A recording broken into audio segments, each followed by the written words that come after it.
बड़ी खबर मिल रही है देहरादून से। आपको बता दें, फर्जी आईएएस रूबी चौधरी के परिजन कोर्ट में पेश हुए हैं। इस वक्त की बड़ी और अहम खबर मिल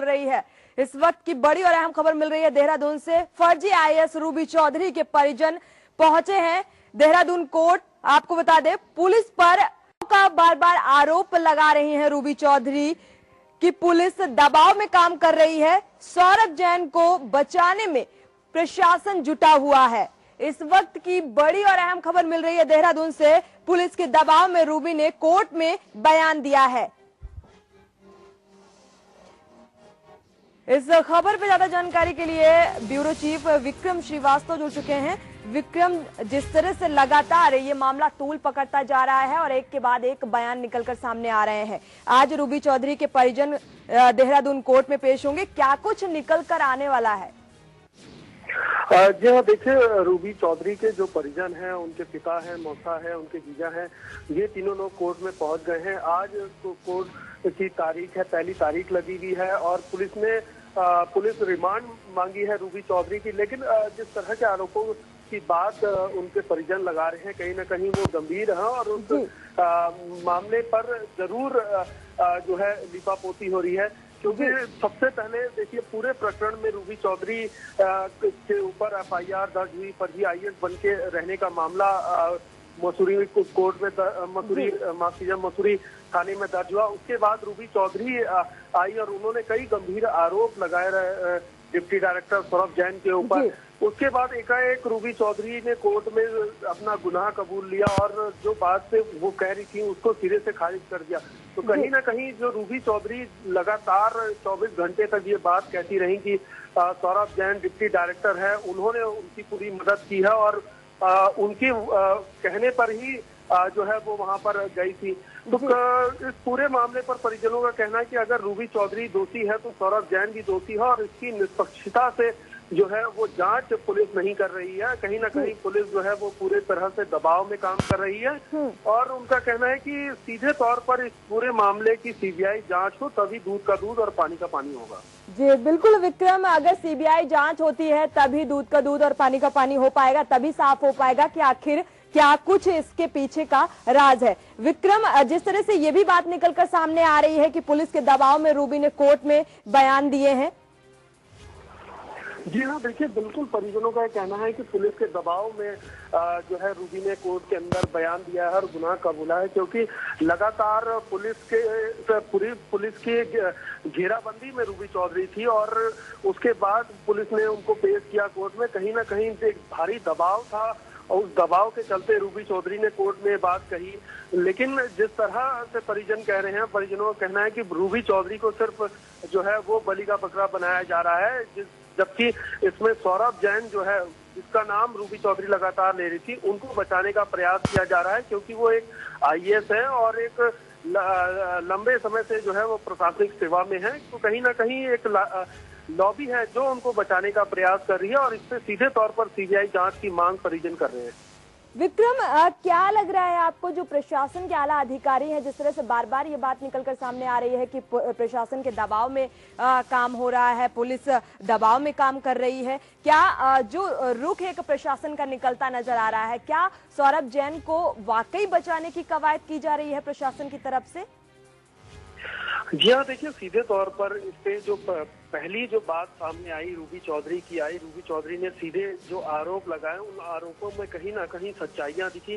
क्योंकि जिस तरह से कल मेरठ में एसआईटी की टीम वो वहां पर पहुंची और उन्होंने वहां से दस्तावेज और एलबीएस की किताबें वहां से अपने कब्जे में लिया। इसके साथ ही जो सूत्र बता रहे हैं वो सूत्र ये हैं कि वहां पे उनको एक लेटर भी मिला है जिसमें रेड पेन से साइन किया हुआ है और वो साइन सौरभ जैन के बताए जा रहे हैं। तो जब इतनी सारी चीजें वहां से उनको मिल रही है और जो दस्तावेजों की बात हो रही है, अभी तक तो सिर्फ ये आ रहा था कि ट्रेनिंग का मामला था, लेकिन किताबें भी उनको मुहैया कराई गई। किताबों के ऊपर जो मोहर लगी है वो एलबीएस की मोहर लगी हुई है। तो कहीं ना कहीं जो पूरा मामला है सीधे तौर पर ये संदेह के घेरे में आ रहा है कि बिना किसी बड़े अधिकारी के मिली भगत से कैसे रूबी चौधरी को किताबें उपलब्ध हो गई और किताबें अगर उपलब्ध हुई तो किसके द्वारा उपलब्ध कराई गई, ये एक बड़ा सवाल है जिसका जवाब जो है वो एसआईटी को भी कोर्ट में देना होगा। और इसके साथ ही वो जवाब जो है, क्योंकि केंद्रीय कार्मिक सचिव ने भी पूरा जो मामला है उसकी आख्या जो है यहाँ से मांगी है, और जो जो अपडेट है उसको मुख्य सचिव वहां पर उपलब्ध कराएंगे। तो कहीं ना कहीं इस मामले पे जो लीपापोती पुलिस के द्वारा की जा रही है, ये एक संदेह के घेरे में है। और लगातार परिजन है, चाहे वो रूबी चौधरी के पति हो, उनका भी कहना है, रूबी का खुद कहना है कि देखो मैं दोषी हूँ, मुझे सजा मिलनी चाहिए, लेकिन वो लोग भी दोषी हैं जिन्होंने मेरे साथ मुझे नौकरी का झांसा दिया, मुझसे 5 लाख रुपए लिए और जो है उन्होंने मुझे वहां पर रहने दिया। तो कहीं ना कहीं अगर रूबी चौधरी अगर दोषी है तो इसमें जो और भी लोग हैं वो भी दोषी हैं, क्योंकि बिना उनकी मिलीभगत के कैसे वो इतने समय तक वहां पर रह रही। जी बिल्कुल विक्रम, ये बात तो है कि बिना मिले अधिकारियों के कोई भी वहां तक नहीं पहुंच सकता है, क्योंकि एक आम इंसान को आईएएस के लिए बहुत कड़ी मेहनत करनी होती है, बहुत तैयारी करनी पड़ती है, तब जाकर वहां तक पहुंच पाता है। इतनी आसानी से कोई भी नहीं पहुंच पाता। ये बात तो साफ है कि अधिकारियों की मिलीभगत है, अधिकारियों ने लालच दिया नौकरी का, या फिर क्या है ये। फिलहाल ये केस की आज पहली सुनवाई है रूबी चौधरी की। आज क्या कुछ माहौल नजर आ रहा है कोर्ट के बाहर, ये भी आपसे जानना चाहेंगे।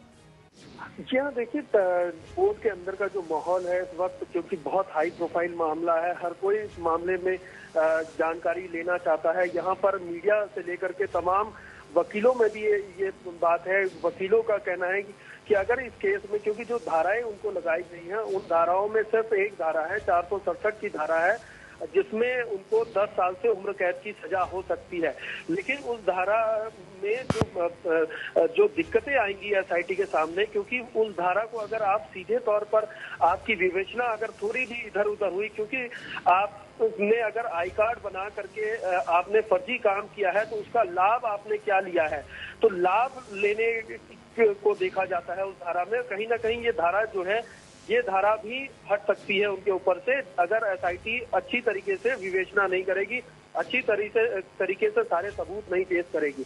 लेकिन इसके साथ साथ ये भी पूरा मामला है कि केवल इसमें जो है वो रूबी चौधरी दोषी नहीं है, क्योंकि जब जिरह होगी अभी कुछ देर बाद यहाँ पर जो आरोपी पक्ष के वकील भी यहाँ पर जिरह करेंगे, वो भी अपनी बात कोर्ट के सामने रखेंगे और वो बताएंगे कि अकेले से रूबी चौधरी दोषी नहीं है, इसमें और भी लोग दोषी हैं, तो उनको भी शामिल किया जाए। तो इस तरह की जिरह अभी कुछ देर बाद कोर्ट में पेश होगी। पुलिस जहां अपनी रिमांड की बात करेगी कि रूबी चौधरी को रिमांड पे लेना है, उनसे कई जो दस्तावेज उन्होंने जहां से बनाए, जहां से उन्होंने आई कार्ड बनाया, उन जगहों के बारे में, उन लैपटॉप के बारे में, उन किताबों के बारे में, कैसे वहां पर पहुंची, कैसे संपर्क में आई, तो इन सब चीजों को लेकर के अभी थोड़ी देर बाद कोर्ट के अंदर जिरह होने वाली है। फिर उसके बाद ही निकल करके रिजल्ट आएगा कि क्या रूबी चौधरी को रिमांड मिलेगी या फिर रूबी चौधरी जमानत के लिए जो अर्जी डालेंगी वो खारिज होती है या उनको जमानत मिलती है। ये अभी कुछ देर बाद,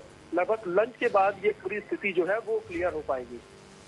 बिल्कुल, ये बाद में ही साफ हो पाएगा। शुक्रिया इस तमाम जानकारी के लिए। इस खबर पे नजर बनाए रखिएगा, आपसे अपडेट लेते रहेंगे। आखिर ये फिलहाल देखने वाली बात होगी कि आज इस एक जिरह होने वाली है, कुछ ही देर में लंच के बाद बातचीत होगी। आखिर क्या रूबी चौधरी को रिमांड में लिया जाएगा या फिर जो याचिका है वो खारिज की जाएगी, आखिर क्या कुछ होगा, ये फिलहाल देखने वाली बात होगी।